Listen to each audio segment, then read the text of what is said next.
నేరు Chandramouli Pallagutta station Chilukuru మండలం. ఉన్నదా వ్యవసాయం ఉందా? ఉన్నది. ఎన్ని ఎకరాలు ఉంది? 4 ఎకరాలు ఉన్నది. 4 ఎకరాలు. రైతు భరోసా అవుతానా? 15,000. అది కుంటుపడ్డది. రైతు బీమా మొత్తమే పోయింది. రైతులను పట్టించుకునే లేదు. రైతుకు అసలు ఎలాంటి సౌకర్యాలు కల్పిస్తలేడు. ఆఖరికి పిండి ఎరువుల కొరత కూడా ఏర్పడ్డది. ఎరువుల కొరత ఏర్పడ్డది.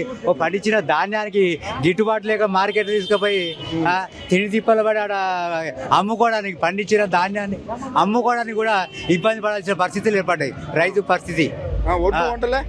ఒడ్లే ఉన్నాయి. అలా 40 కిలోల బ్యాగ్ 2 కిలోల కటింగ్ అంటాడు. 40 కిలోలకు 2 కిలోల కటింగ్. అలా తాలు తీయాలి, తాలు పట్టాలి, మ్యాచూర్ రావాలి. అన్ని వచ్చినా కూడా 40 కిలోల బ్యాగ్ 2 కిలోల కటింగ్ అంటాడు. రైతులకు ఎలాంటి అనుకూలంగా ఈ ప్రభుత్వం నడుచుకుంటలేదు. మార్పు అన్నారు, ఓటేసి. అయితే ఒక్కటేందంటే ఈ మార్పు వల్ల కేసీఆర్ కంటే అధికంగా చేస్తుండొచ్చు. అదో ఆ ప్రభుత్వం ఎట్లుంటుందో చూద్దామనే ఆలోచన మీద తప్ప ఇంతకంటే మెరుగైన పనులు చేస్తారని ఆలోచన ఎంతవరకు సక్సెస్ అయింది? కాలే నష్టపోయినాం. మహిళల్ని కోటీశ్వరాలు చేస్తా అంటాడు, రైతును రాజు చేస్తా అంటాడు. రైతు రాజు ఎక్కడిది? పండించిన కనీసం గిట్టుబాటు ధర కూడా అనుకూలంగా లేదు. బోనస్లు అంటాడు. బోనస్ ఎక్కడిది? అంతా కుంటుపడ్డట్టు ఉన్నది.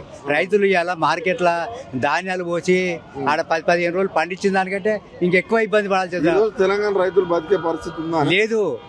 అసలు రైతుల గురించి పట్టించుకునే అసలు కరెక్ట్ కాదు ఈ ప్రభుత్వం రైతులకు. కనీసం పంటకు నీళ్ళు ఇస్తుందా? నీళ్లు పక్క పెట్టు, పండించిన వాటికే గిట్టుబాటు లేక మార్కెట్లో పోసుకొని ఆడ పడిగాపులు కాస్తారు రైతులు. పంట పోసి 10 రోజులు అవుతుంది. ఆఖరికి ఇప్పటి వరకు కూడా ఆ రాసుల కాడికి వచ్చి మ్యాచ్ చూసింది లేదు. ఒకవేళ చూసిన వాటికి బాధాన్ని లేదు. నిన్న మొన్న వర్షాలు వచ్చినాయి. ఇంకా ఘోరం పరిస్థితి. ఒక్కోటి ఏడుతాడు రైతులు. ఈ మబ్బును చూసి ఆ రోజు తిండి బంద్ అవుతాడు. ఆ కోపం మీద ఈ కోపం మీద ఒక పెగ్గు ఎక్కువేసి పంటారు. రైతులకు అన్ని అనుకూలమైన పరిస్థితులు ఉండే. రైతు బీమా, ఒకవేళ రైతు అనారోగ్యంగా కానీ ఏదైనా చనిపోతే ఆదుకునే పరిస్థితి ఉండే రైతు కుటుంబం. అట్లాంటి బీమా లేదు. ఈ పండించడానికి అది కూడా కరెక్ట్. అది పక్క ఉండాలి. నగర పైసలు లేవు, నన్ను కోసిన పైసలు లేవు అంటాడు. ఏడుకన్నా పోతే నన్ను దొంగను చూసినట్టు చూస్తారు. రైతులను అడ్డగోలుగా నడ్డిసినట్టే పరిస్థితి. నన్ను దొంగను చూసినట్టు చూస్తారు. ఏదన్నా బ్యాంకులో పోతా మరి అంతకంటే అధ్వానం అయిపోయింది ఇప్పుడు పరిస్థితి. అన్ని హామీలు ఇచ్చి ఇలా అందరినీ మభ్య పెట్టి ఇవాళ గద్దెనెక్కి నాకు అధికారం వచ్చింది, మీరు ఏం చేసుకుంటారో చేసుకోవాలి, ధర్నాలు రాసుకోలేకపోతే ఇబ్బందులు, కేసులు ఇవన్నీ చేయడం కరెక్ట్ కాదు కదా.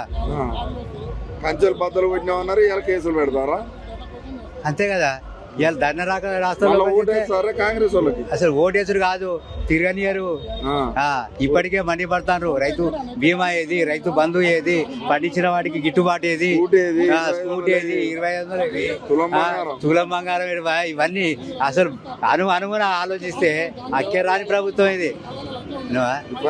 ఇబ్బంది, చాలా ఇబ్బంది.